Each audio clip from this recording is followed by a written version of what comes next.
జీవము కలిగిన దేవుని కృపావర్షం మనందరిపై సమృద్ధిగా కురియునుగాక. పరంగీతం అనే శ్రేష్టమైన భాగాన్ని గురించి కొన్ని మాసముల నుండి మనము ధ్యానం చేస్తూ ఉన్నాం. పరంగీతం అను పరలోక పాటను గురించి మనం కొన్ని మాసములుగా మనము చూస్తూ ఉన్నాం. ఈ దినం పరంగీతంలో 2-4 చివరి భాగాన్ని మనము జ్ఞాపకం చేసుకుందాం. నా మీద ప్రేమను ధ్వజముగా ఎత్తినను మాటను గుర్తించి ధ్యానం చేసుకుందాం. చిన్న ప్రార్థన చేసుకుని వాక్య భాగంలోనికి వెళదాం. పరిశుద్ధుడా, ప్రేమ కలిగిన తండ్రి, నీకు వందనాలు. మీరు నడిపిస్తున్న విధానమును బట్టి నీ స్తోత్రాలు. సజీవుల దేశంలో ఉంచారు, అందుకు నీకు కృతజ్ఞతలు. ఎందరికో లేని ధన్యతను మీరు మాకు ఇచ్చారు, అందును బట్టి నీకు స్తోత్రాలు. మీ కార్యములు ఎంతో గొప్పవి నాయన. మీరు నడిపిస్తున్న విధానం ఎంతో గొప్పగా ఉన్నది ప్రభు, నీకు వందనాలు. మీరు చేసిన మేళ్లను బట్టి నీకు కృతజ్ఞతలు. ఈ నూతన సంవత్సరంలో నాయన, నూతనమైన రీతిలో నాయన మేము కృపలను పొందుటకు నాయన కావలసిన కృపను మీరు విడుదల చేయండి. ఈ వాక్య భాగముల ద్వారా మా హృదయాలను సరిచేసుకోవటానికి సహాయం చేయండి. మా హృదయాలను తెరవండి నాయన. వాక్యమును ప్రత్యక్షత గల ఆత్మను దయచేయండి. వాక్య ప్రత్యక్షతను దయచేయండి. నా నోటికి బూరగా ఉండి మీరే మాట్లాడండి ప్రభు, నీకు వందనాలు. వివరించినప్పుడు నాయన ఎదుటి వారికి నాయన అర్థమగ రీతిలో బోధించే జ్ఞానమును దయచేయండి. మీ జ్ఞానాత్మతో నింపమని, సమస్త జ్ఞానమునకు మించిన మీ సమాధానమును మాకిచ్చి నెమ్మదితో మా జీవితాలను నడిపించమని, సమస్త ఘనత మహిమ ప్రభావములు నీకే ఆరోపిస్తూ యేసు పరిశుద్ధ నామమును అడిగి వేడుకుంటున్నాం తండ్రి, ఆమేన్. దేవుని నామానికి స్తోత్రం కలుగునుగాక. దేవుడిచ్చినట్టు సమయాన్ని బట్టి దేవునికి స్తుతులు చెల్లించుకుంటూ దేవుని వాక్య భాగాన్ని మనము జ్ఞాపకం చేసుకుందాం. నా మీద ప్రేమను ధ్వజముగా ఎత్తిననే మాటను గురించి గత దినాలలో మాట్లాడుకున్నాం. యెహోవా ధ్వజము గురించి తెలుసుకున్నాం. ఇప్పుడు ప్రేమ ధ్వజం గురించి మనం తెలుసుకుందాం. నా మీద ప్రేమను ధ్వజముగా ఎత్తెను. ఎందుకు ఇలాంటి మాటలు రాయబడి ఉన్నాయనంటే, దేవుడు లోకమును ఎంతో ప్రేమించినట్లుగా చూస్తూ ఉన్నాం. తన అద్వితీయ కుమారునిగా పుట్టినవాని యందు విశ్వాసముంచు ప్రతివాడును నశింపక నిత్యజీవం పొందినట్లు ఆయనను అనుగ్రహించినని యోహాను సువార్త 3:16 వ్రాయబడిన ప్రకారంగా సత్యవంతుడైన దేవుడు, ప్రేమాస్వరూపి అయిన దేవుడు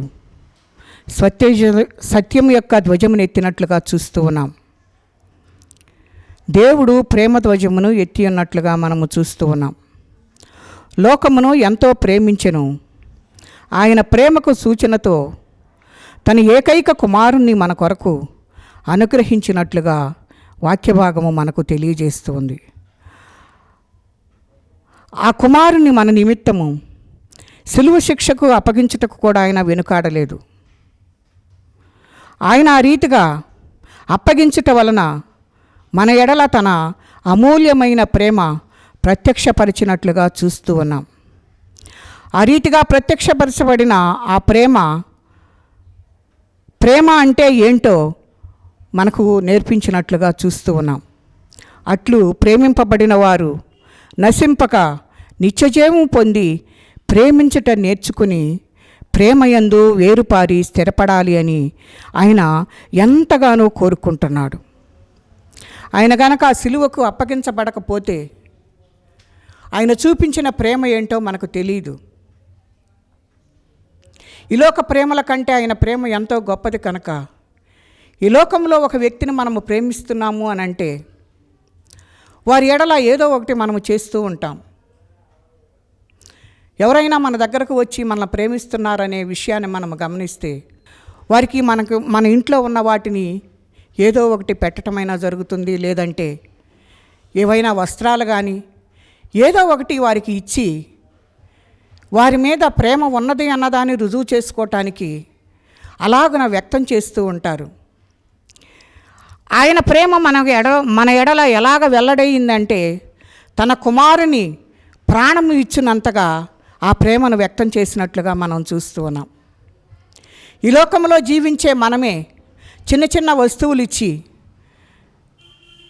వారిని మనము ప్రేమిస్తున్నాము అనే దానికి రుజువు ఎలాగున చేస్తూ ఉన్నామో, ప్రభు అయిన యేసుక్రీస్తు వారిని తండ్రి ఈ లోకమునకు పంపి మీరంటే నాకు ఎంత ప్రేమ అంటే ప్రాణము పెట్టినంతగా ప్రేమ కలిగి ఉన్నట్లుగా దేవుడు రుజువు చేసినట్లుగా మనము చూస్తూ ఉన్నాం. ఏ కొంచెం ప్రేమ తగ్గినా, రవ్వంత ప్రేమ తగ్గినా విందులో పాలు పంపులు పొందుట కళ్ళగా మనకు కనబడుతుంది. పెండ్లి కుమార్తెగా ఎన్నిక చేయబడుట అసాధ్యముగా కనబడుతుంది కనుక లోకములో నుండి విమోచింపబడుటయే విజయముగా మనకు కనబడుతూ ఉంది. విమోచింపబడిన వారు అనేక శోధనలు చేస్తూ ఉంటారు, భరిస్తూ ఉంటారు, ఇతరులకు చేస్తూ ఉంటారు. చేసిన వాటికి ఎదుటివారు వాటిని భరిస్తూ ఉంటారు. కనుక ఆ శోధనలను మనము జయించువారిగా ఉండాలి. సాతానును, దెయ్యములను, దాని దుష్ట ప్రభావం అంతటిని జయించుటయే ఈ లోకములో మనకు విజయముగా మనకు కనబడుతుంది. అట్లు జయించుచు కడవరకు కాపాడబడుటయే విజయ సూచకముగా మనకు కనబడుతూ ఉంది. ఆ విజయమును నువ్వు పొందాలి అంటే వీటిపై విజయం సాధించాలి. నువ్వు దెయ్యముల ప్రభావంపై, సాతాను చేయి క్రియలపై, శోధనలపై నువ్వు జయము ఎప్పుడైతే పొందుకుంటావో అప్పుడు నీకు జయము వస్తుందని దేవుని యొక్క వాక్యము మనకు హెచ్చరిక చేస్తుంది.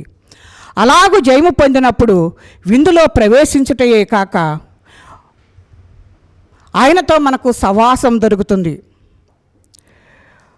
మరింత విజయము ఇలాంటి విజయ సూచకమేగా మనకు కనబడుతూ ఉంది. అదే జెండా ఎగరవేయటం అని అంటే, విజయ పతాకము అంటే ఏంటి అంటే జెండా. ఆ జెండాను మనం ఎగరవేయాలి అని అంటే సాతానుపై మనము జయమును మరి అనుగ్రహించినట్లు దేవుని దగ్గర మనము ఉండేవారిగా ఉండాలని దేవుని యొక్క వాక్యము మనకు సెలవిస్తూ ఉంది. ఈ పెండ్లి కుమార్తె సంఘమును ఆయన ఏం చేశాడు అని అంటే ప్రేమతో రక్షించినట్లుగా మనము చూస్తూ ఉన్నాం. ఆయన ప్రేమ ధ్వజమును ఎత్తినట్లుగా మనము చూస్తూ ఉన్నాం. పాప ప్రేమ నుండి యేసయ్య లోక ప్రేమ నుండి, ఆ పాప ప్రేమ నుండి దేవుడు విడిపించినట్లుగా మనము చూస్తూ ఉన్నాం. ఆ పాప ప్రేమనే ఆయన మరిపించి పరమందుండు పవిత్రమైన ప్రేమతో ఆయన నిన్ను మేపుతూ ఉన్నాడు. ఆ ప్రేమలో నిలిచి ప్రేమ జెండాను నువ్వు నిలబడినట్లు, జయమును అనుగ్రహించినట్లు దేవునిని నువ్వు ఆ జెండాతో పైకెత్తేవాడిగా ఉండాలి. దేవుడు నాకు జయం అనుగ్రహించాడు అని ఆ జయ జీవితమునకు కావలసిన ప్రతి పరిస్థితిని ఆయన వద్ద నుండి పొందుకొని ఆ జయం అనుగ్రహించిన దేవునిని నువ్వు జయధ్వజముగా ఆయనను ఎగరవేసేవాడిగా నువ్వు ఉండాలి అని దేవుని యొక్క వాక్యము మనకు హెచ్చరిక చేస్తుంది. కనుక ప్రేమతో నిలిచి ప్రేమ జెండాను నిలిపి జయమును ప్రకటించిన వాడుగా మనకు ప్రభు అయిన యేసుక్రీస్తు కనబడుతూ ఉన్నాడు. ఆయన నీపై నాపై ప్రేమ చూపించాడు. ఆ ప్రేమ జెండాను కల్వరి సిలువపై నిలబెట్టినట్లుగా మనము చూస్తూ ఉన్నాం. అట్టి జయము మనందరికీ కావాలి కనుక దేవుడు హెచ్చరిక చేస్తున్నాడు. అందరూ కూడాను ఆ ప్రేమను పొందుకోవాలని ఆ ప్రేమమూర్తి కోరుకుంటూ ఉన్నాడు. అందరూ ఆ ప్రేమలో ఎదగాలని, అందరూ ఆ ప్రేమలో పెంచబడాలి అని, అందరూ ఆ ప్రేమను ఇతరులకు పంచాలి అని ఆయన ఎంతగానో నిన్ను నన్ను కోరుకుంటున్నట్లుగా మనము చూస్తూ ఉన్నాం. మొదటిదిగా యెహోవా ధ్వజమును గురించి మనం ఇంతకుముందు జ్ఞాపకం చేసుకున్నాం. రెండవదిగా ప్రేమ ధ్వజమును ఇప్పుడు జ్ఞాపకం చేసుకున్నాం. మూడవదిగా చూసినట్లయితే సత్య ధ్వజముగా మనకు కనబడుతుంది. సత్యము నిమిత్తము ఎత్తిపట్టుటకై నీ యందు భయభక్తులు గల వారికి నీ ఒక ధ్వజమునిచ్చి ఉన్నావని కీర్తన 64లో వ్రాయబడి ఉన్న ప్రకారముగా దేవుని యందు భయభక్తులు కలవారు సత్యమును అనుసరింతురు అని దేవుని యొక్క వాక్యము మనకు హెచ్చరిక చేస్తుంది. వారు సత్యమును హత్తుకునేవారుగా ఉంటారని, లోకమంతయు అనగా సూర్యుని క్రింద జరుగుదంతయు వ్యర్థమని ప్రసంగించుచున్నాడు. వ్యర్థము అనగా మాయగా మనకు కనబడుతుంది. మాయ అనగా వట్టిది అని మనము తెలుసుకోవాలి, అనగా అబద్ధమని మనము తెలుసుకోవాలి. అయితే దేవుని యందు భయభక్తులు గల వారికి సత్యధ్వజమున్నది కనుక అబద్ధపు లోకములో సత్యమేమి అని అంటే, సత్యమనగా నిజము అంటే ఉన్నది అని అర్థం, అబద్ధమనగా లేనిది అని అర్థం. ఉన్నవాడు దేవుడు కనుక ఉన్నది అనగా సత్యం. ఈ సత్యమే ఒక జెండాగా కలిగి ఉండువారే యెహోవా యందు భయభక్తులు కలవారని దేవుని యొక్క వాక్యము మనకు హెచ్చరిక చేస్తూ ఉంది. సత్యములో ఎవరైతే నివసిస్తారో వారే యెహోవా యందు భయభక్తులు కలిగిన వారు. భయభక్తులు కలిగిన వారు ఏం చేస్తారు అంటే ఆ సత్య ధ్వజమును ఎత్తేవారుగా ఉంటారు అని దేవుని యొక్క వాక్యము మనకు హెచ్చరిక చేస్తుంది. కనుక నేను ఉన్నవాడను అనువాడను అని మోషేతోటి మాట్లాడిన దేవుడు ఇప్పుడు కూడా నేను ఉన్నవాడను అనువాడను, నేను తప్ప వేరొకరు లేరు అని ఆయన నీకు నాకు హెచ్చరిక చేస్తున్నాడు. ఆయన తప్ప మనకు మార్గము లేదు అని దేవుని యొక్క వాక్యము మనకు హెచ్చరిక చేస్తూ ఉన్నాడు. కనుక దేవుడే మాట్లాడుతూ ఉన్నాడు. ఏమని అని అంటే నేనే మార్గం, నేనే సత్యం, నేనే జీవం అని మాట్లాడుతూ ఉన్నాడు. ఆయన పరలోకమునకు వెళ్ళటకు మనకు ఒక మార్గమును సిద్ధపరిచాడు. ఆయన ఈ లోకంలోనికి వచ్చి నీ కొరకు ప్రాణత్యాగం చేసి 3 దినములు సమాధిలో ఉండి మరణమును జయించి పునరుద్ధానుడై తిరిగి ఆరోహణమై వెళుతూ ఆయన అందరికీ చేసిన వాగ్దానం ఏంటి అంటే నేను మీ కొరకు స్థలము సిద్ధపరచ వెళ్ళుచున్నాను. నేను పైనుండి క్రిందకు వచ్చాను కదా, నేను మరలా క్రింద నుండి పైకి వెళుతున్నాను. ఆ దారి మీకు నేను ఏర్పాటు చేశాను కనుక ఆ దారిలో మీరు నడవాలి. ఆ మార్గం ద్వారా మీరు పరలోక రాజ్యమునకు చేరటానికి హక్కుదారులై ఉంటారు. ఎప్పుడూనంటే సత్యధ్వజమును ఎత్తిన వారికి మాత్రమే మరి ఆ మార్గములో మరి నడుచుటకు వీలు ఉంటుంది అని దేవుని యొక్క వాక్యము మనకు హెచ్చరిక చేస్తూ ఉంది. కనుక సత్యమే జయధ్వజముగా మనకు ఉన్నది కనుక యేసేవారికి ధ్వజముగా ఉన్నాడు కనుక యేసును ఎత్తు చూపించువారే ఆయనకు సాక్షులుగా మనకు కనబడుతూ ఉన్నారు. నీ నిరీక్షణను బట్టియే మేము జయోత్సాహము చేయుచున్నాము. మీ దేవుని నామమును బట్టి మా ధ్వజము ఎత్తుచున్నామని కీర్తనలో వ్రాయబడిన ప్రకారంగా ఆయన నామమును బట్టి మనము ధ్వజము ఎత్తువారిగా ఉండాలి అని కీర్తనాకారుడు మనతోటి మాట్లాడుతూ ఉన్నాడు. ధర్మశాస్త్రము మోషే ద్వారా అనుగ్రహించబడింది. కృపయు సత్యము యేసుక్రీస్తు ద్వారా కలిగినట్లుగా మనము చూస్తూ ఉన్నాం. సత్యము న్యాయము ఒకదానితో ఒకటి ఎప్పుడు కూడా ఏకీభవించవు. సత్యం అంటుంది కదా, ఇతడు పాపం చేశాడు కనుక న్యాయ ప్రకారంగా వీడికి శిక్ష వేయాలి అని అంటుంది. కృప అయితే ఏమంటుంది అంటే వారిని క్షమించి వదిలేద్దామంటుంది. మరి ఆ వ్యక్తి మీద కనికరపడుతుంది ఆ కృప. ఆ కృపను మనం జ్ఞాపకం చేసుకోవాలి. అందుకనే కృపా సత్యములు ఎప్పుడు కూడా ఒకదానికొకటి వ్యతిరేకంగా ఉంటాయి. ఆ వ్యతిరేకతను మనము గమనించుకోవాలి. దానిని చెయ్యొద్దు అని కృప ఏమంటుందంటే ఆ చేసిన తప్పును క్షమిద్దామని కృప మాట్లాడుతుంటే, సత్యం ఏమంటుందంటే చేసిన దానికి తగిన శిక్షను ఖచ్చితంగా ఇవ్వాల్సిందేనని చెప్పేసి మాట్లాడుతూ ఉంటుంది. కనుక మనము వీటికి విరుద్ధంగా మనము కూడాను ఈ రీతిగా పనిచేస్తూనే ఉన్నాం. న్యాయరీత్యా సత్యమును బట్టి పాపి శిక్షార్హుడై ఉన్నాడు కనుక, అయితే కృప మానవుని కరుణించి చేరదీసి ఆదరించే శక్తి కలదిగా మనకు కనబడుతూ ఉంది. కనుక మనము జ్ఞాపకం చేసుకుంటే ఆ కృప అనేది మన ఎడల జాలి చూపిస్తుంది, దయ చూపిస్తుంది, కనికరిస్తుంది. అది ఖండింపకుండా ఉంటుంది కనుక అది ప్రేమ, జాలి, దయ, కనికరము ఆ కృపలో నుండే మనకు వస్తున్నాయి. కనుక ఆ కృప కిందకు మనం అందరం రావాలని దేవుడు కోరుకుంటున్నాడు. కనుక మనందరము పాపం ద్వారా శిక్షకు అర్హులమై ఉండగా ఆయన ప్రేమ చేత కృప చేత మనము రక్షింపబడ్డాం. అట్టి ప్రేమను మనము జ్ఞాపకం చేసుకోవాలని దేవుడు నీతో నాతో మాట్లాడుతూ ఉన్నాడు కనుక అందుచేత యెహోవా యందు భయభక్తులు గలవారికి సహితము అనగా సత్వధ్వజము గలవారిని సహితము ప్రేమ ధ్వజం అవసరమై ఉన్నట్లుగా మనము చూస్తూ ఉన్నాం. ప్రేమ కృప రెండును ఒకే రూపంలో కలవై ఉన్నట్లుగా మనం చూస్తూ ఉన్నాం. కృపాసత్యములు కలుసుకొనినవి, నీతి సమాధానములు ఒకదానినొకటి ముద్దు పెట్టుకున్నవి అని కీర్తనాకారుడు 85వ అధ్యాయంలో వ్రాయబడిన ప్రకారంగా కృపాసత్యము ఎక్కడ కలుసుకున్నవి అని మనం జ్ఞాపకం చేసుకుంటే అవి మామూలుగా అయితే ఎక్కడ కూడా కలుసుకోవు, ఒకదానికొకటి వ్యతిరేకంగా ఉంటాయి. ఈ కృపాసత్యములు ఎక్కడ కలుసుకున్నవి అంటే యేసయ్య సిలువలో ఒక నిలువు కర్ర ఒక అడ్డుకర్ర కలిపితే సిలువ, అక్కడే కృపాసత్యములు కలుసుకొని ఒకదానినొకటి ముద్దు పెట్టుకున్నట్లుగా మనము చూస్తూ ఉన్నాం.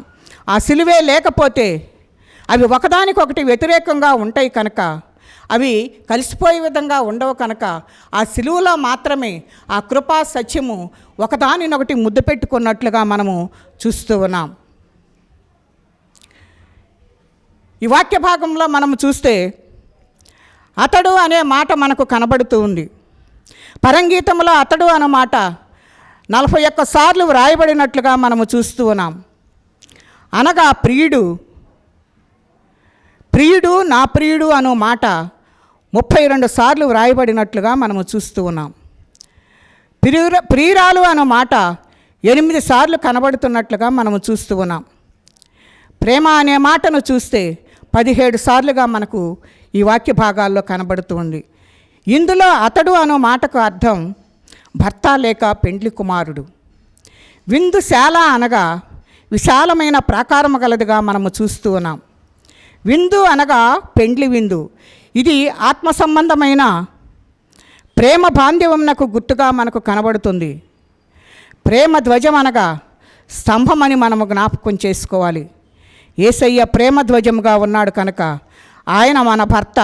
విందుశాలలో ఏ విధమైన కూడా భేదాలు ఉండవు కనుక శాల అను మాటలో ఎన్నో పదాలు మనకు కనబడుతూ ఉన్నాయి. ఒకటి పాఠశాలగా కనబడుతుంది, 2 పర్ణశాలగా మనకు కనబడుతుంది, 3 పానశాలగా మనకు కనబడుతుంది, 4 నడిమిశాలగా కనబడుతుంది, 5 పశుశాల, ఇంకా ఎన్నో మనకు బైబిల్ గ్రంథంలో కనబడుతూ ఉంటాయి. వీటిలో ప్రధానమైనది విందుశాలగా మనకు కనబడుతుంది. ఇందులో ప్రేమ మనకు కనబడుతున్నట్లుగా మనము చూస్తూ ఉన్నాం. దేవుని యొక్క వాక్యము మనకు హెచ్చరిక చేస్తున్నట్లుగా చూస్తూ ఉన్నాం. ఏంటి అని అంటే ఈ విందులో ప్రవేశించాలి అన్నది దేవుడు ఎంతగానో కోరుకుంటున్నట్లుగా మనము చూస్తూ ఉన్నాం. నడిమిశాలను మనము జ్ఞాపకం చేసుకుంటే హిజ్కియా గురించి ప్రవక్త వచ్చి చెప్పుచున్నప్పుడు నడిమిశాలలోనికి పోకముందే మరలా దేవుడు అతనిని పిలిచి చనిపోతావని చెప్పిన వ్యక్తిని మరలా 15 సంవత్సరాలు నేను ఆయుష్ని ఇస్తున్నాను అని చెప్పమని మరలా ఆ నడిమిశాలలో నుండి ఆయనను హిజ్కియా దగ్గరకు పంపించినట్లుగా మనము చూస్తూ ఉన్నాం. పశుశాలను మనము జ్ఞాపకం చేసుకుంటే పశుశాలలో ప్రభు అయిన యేసుక్రీస్తు వారు పసికందుగా ఉన్నప్పుడు ఆ పశువుల తొట్టిలో పరుండబెట్టబడినట్లుగా మనము చూస్తూ ఉన్నాం. పాఠశాల అంటే బోధించు స్థలముగా మనకు కనబడుతూ ఉంది. పర్ణశాలల పండుగను పర్ణశాలలుగా మనము చూస్తూ ఉన్నాం. ఇవన్నిటినీ కూడా మనము జ్ఞాపకం చేసుకుంటే దేవుడు ఆత్మ సంబంధమైన ఆ విందులోనికి ప్రవేశించటానికి నువ్వు అర్హత సంపాదించుకోవాలి అని దేవుడు ఎంతగానో హెచ్చరిక చేస్తూ ఉన్నాడు.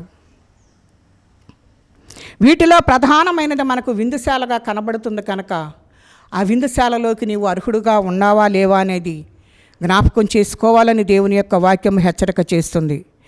ఇందులో మనకు కనబడేది ఏంటి అని అంటే ప్రేమ కనబడుతూ ఉంది, ఆదరణ కనబడుతూ ఉంది, అభిమానము కనబడుతూ ఉంది, అక్కడ అనుబంధము కనబడుతూ ఉంది, ఆప్యాయత కనబడుతూ ఉంది, అధిక ప్రేమ కనబడుతుంది. కనుక దేవుని విందులో మనము పాల్గొనేవారుగా ఉండాలి అని దేవుడు మనతోటి మాట్లాడుతూ ఉన్నాడు. రాజు పిలిచిన విందులో కూడా అనేకులను పిలిచారు, కానీ అందరూ కూడా నిర్లక్ష్యం చేసినట్లుగా చూస్తూ ఉన్నాం. ఇప్పుడు కూడా దేవుడు రాజులకు రాజైన ప్రభువులకు ప్రభు అయిన యేసుక్రీస్తు వారు నిన్ను నన్ను ఆ విందులోనికి ఆహ్వానిస్తూ ఉన్నారు. నువ్వు నిర్లక్ష్యం చేస్తే విడవబడతావని జ్ఞాపకం చేసుకోవాలి. అక్కడ ఆత్మీయత ఎన్నటికీ తెగిపోనిదిగా మనకు కనబడుతుంది. అక్కడే మనకు విడిపోని బంధము, శాశ్వత బంధము. కనుక ఈ లోకంలో ఉన్న వాటన్నిటికీ ఎడబాటుకు స్వస్తి చెప్పే మార్గం అక్కడే. కనుక నిత్యానందము విందుశాలలో మనకు దొరుకుతుంది. కనుక దేవుడు నిన్ను నన్ను జ్ఞాపకం చేసుకుంటూ పిలుస్తూ ఉన్నాడు. ఏమని అంటే, విందులోనికి నువ్వు రావాలి, ఆ విందుశాలకు నేను నిన్ను తోడుకొని పోవాలి అంటే, ఇంతకుముందు ఏవైతే విషయాలు మనం మాట్లాడుకున్నామో అవన్నీ కూడా నువ్వు జరిగించే పరిస్థితులు నీలో ఉంటే, కొదువలేని ప్రేమ గనక నీలో ఉంటే, యేసయ్య ప్రేమ గనక నీలో ఉంటే, ఆ విందుశాలకు నువ్వు అర్హురాలు అవుతావు. ఆ విందుశాలలోకి నువ్వు రావాలి అని దేవుడు నిన్ను నన్ను ఆహ్వానం పలుకుతూ ఉన్నాడు. అందరికీ ఆహ్వానం ఇస్తున్నాడు. అందరూ వచ్చే అర్హత కలిగి ఉన్నామా లేదా అనేది మనము జ్ఞాపకం చేసుకోవాలి. మనం ఏం చేయాలి అనేది మనం జ్ఞాపకం చేసుకుంటే, ఆ విందుశాలలో ప్రవేశించటానికి నాకు అర్హత ఉన్నదా లేదా, దేవుడిచ్చిన అర్హతలన్నీ నా దగ్గర ఉన్నాయా లేవా, నేను ఆ స్థితిలో జీవిస్తున్నానా లేదా, ఆ విందులోనికి నేను ప్రవేశించటానికి దేవుడు నాకు అర్హత కలిగించే రీతిలో నేను ఉండాలి కదా. అలాగున అర్హత కలిగి జీవించాలి అని అంటే ప్రతి విధమైన ఈ లోక సంబంధమైన వాటిలో నుండి మనము విడుదల పొందేవారుగా ఉండాలి. ఎప్పుడైతే వాటిలో నుంచి మనం విడుదల పొందుతామో ఆ ప్రేమ విందులోనికి మనము, ఆ విందుశాలలోనికి మనము ఆహ్వానించబడతాం. ఆ విందుశాల ఎంతో ఘనముగా ఉంటుంది, ఎంతో బలమైనదిగా ఉంటుంది. అక్కడ దేవుడు మనకు బలమైన ఆహారాన్ని ఇస్తాడు, శక్తినిస్తాడు, బలమునిస్తాడు. ఎన్నో రీతులుగా దేవుడు నిన్ను అక్కడ ఆదరించటానికి ఆ శాలకు నిన్ను పిలుస్తూ ఉన్నాడు. ఆ బంధంలోనికి నువ్వు రావాలని, ఆ బంధంతో నువ్వు చాలని దేవుడు నిన్ను నన్ను కోరుకుంటున్నాడు. కనుక దేవునిని మనము జ్ఞాపకం చేసుకుని ఆ ప్రేమ విందులోనికి మనము వెళ్ళాలని దేవుడు ప్రేమకు పూర్వకముగా నిన్ను నన్ను ఆహ్వానిస్తూ ఉన్నాడు. ఇంకా బైబిల్ గ్రంథంలో ఎన్నో విందులు కూడా మనకు కనపడుతున్నాయి. పుట్టినరోజు విందు, ఇస్సాకు పాలు విడువగా అబ్రహాము గొప్ప విందు చేసినట్లుగా మనము చూస్తూ ఉన్నాం. శత్రువు మిత్రుగా మారినప్పుడు విందు చేసుకుంటూ ఉంటాం. తప్పిపోయిన కుమారుడు తిరిగి వచ్చినప్పుడు తండ్రి విందు చేసినట్లుగా చూస్తూ ఉన్నాం. గొప్ప విందు, క్రొవ్వున విందు, రక్షణ విందు, పెండ్లి విందు, వీటిలో మనము జ్ఞాపకం చేసుకునేది దొంగ విందు కూడా ఉన్నట్లుగా మనము చూస్తూ ఉన్నాం. అవి అపవాదికి సంబంధించినవి, వాని అనుచరులకు సంబంధించినవిగా మనకు కనబడుతున్నాయి. అతడు నన్ను తోడుకొని పోవుట అనగా భూలోకము నుండి మధ్యాకాశమునకు కొనిపోవుట అని మనము అర్థం చేసుకోవాలి. ఈ లోకములో జీవించినంతకాలం మనందరము కూడా జ్ఞాపకం చేసుకోవాల్సిన విషయాలు ఏంటి అని అంటే, ఆయన మధ్యాకాశంలోనికి వచ్చినప్పుడు ఆయన మనలను తోడుకుని వెళ్ళే పరిస్థితులు మనము కలిగి ఉండినట్లయితే ఆ విందులో పాల్గొనటానికి నీవు నేను కూడాను మరి సిద్ధపడి ఉండినట్లయితే ఆయన మధ్యాకాశంలోనికి వచ్చినప్పుడు నిన్ను నన్ను తోడుకొని వెళ్ళుటకు ఆయన ఇష్టపడుతున్నాడు. ఇటు స్థితి కలిగి ఉండాలని కోరుకుంటున్నాడు. నేను వచ్చినప్పటికీ మీరందరూ సిద్ధపడి ఈ పరిస్థితులన్నీ, ఈ వచ్చిన భాగాల్లో మనము నేర్చుకున్న పరిస్థితులన్నీ మనము కలిగి ఉంటే ఖచ్చితంగా పెండ్లి విందులోనికి మనము తోడుకొని వెళ్ళుటకు దేవుడు సిద్ధం చేస్తాడు. కనుక మనము చేసుకోవాల్సింది ఏంటి అని అంటే, ఎలాంటి పరిస్థితుల్లో ఉన్నామో అనేది మనము సరిచేసుకొని మరి ఆయన రాకడ వచ్చేటప్పుడు, మధ్యాకాశంలోనికి వచ్చేటప్పుడు మనందరం కూడా సిద్ధపడి ఆయనతో సహవాసం చేసేవారిగా ఉండినట్లయితే ఆయన నిన్ను నన్ను ఆ మధ్యాకాశంలోనికి తోడుకొని వెళ్ళుటకు ఆయన ఇష్టపడుతూ ఉన్నాడు కనుక ఇట్టి స్థితిని మనం అందరము కూడా కలిగి ఉందాం. అట్టి కృపా పరిశుద్ధాత్మ దేవుడు మనందరికీ తోడయుండి నడిపించునుగాక. దేవుడి కొద్ది మాటలు మన వినికిడిలో దీవించి ఆశీర్వదించునుగాక. ఆమేన్. చిన్న ప్రార్థన చేసుకుందాం.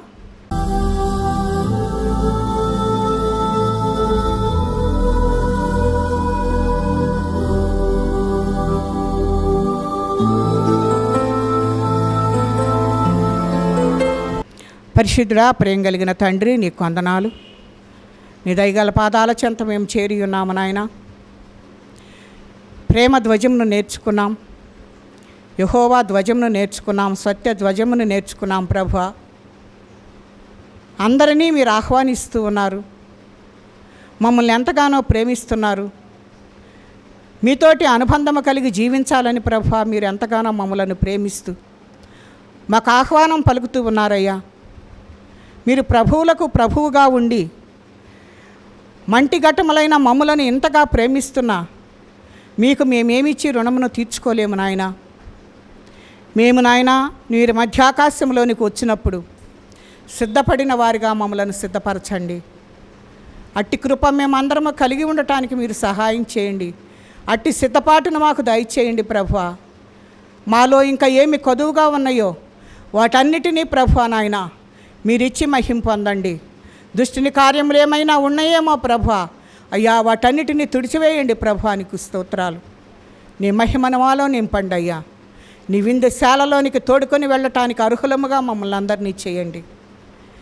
అట్టి విందులో నాయన పాల్గొని ఆ ఆనందమును అనుభవించుటకు కావలసిన కృపను మా అందరికీ విడుదల చేసి మా కుటుంబాలను ప్రభు ఆ విందులోనికి ఆహ్వానించబడటానికి సహాయం చేయండి. ఎంతోమంది నాయన రక్షణ లేకుండా నాయన నీకు దూరముగా ఉంటున్నారయ్యా. అట్టి బిడ్డల కొరకు భారము కలిగి ప్రార్థిస్తున్నాను నాయన. అయ్యా అటు వారందరికీ రక్షణ దయచేయండి. యవన బిడ్డలు ఎంతోమంది నాయన వ్యసనములకు పాడైపోతున్నారయ్యా. అట్టి వారితో మీరు మాట్లాడండి అయ్యా. వారందరిపై మీ రక్తమును ప్రోక్షిస్తున్నామయ్యా. వారిని రక్షించి దీవించి ఆశీర్వదించి నాయన నీ నామ మహిమార్థము జీవించుటకు సహాయం చేయండి అయ్యా. ఈ కొద్ది ప్రార్థన ప్రభువా నీ పాదముల చెంత పెట్టుచున్నానయ్యా.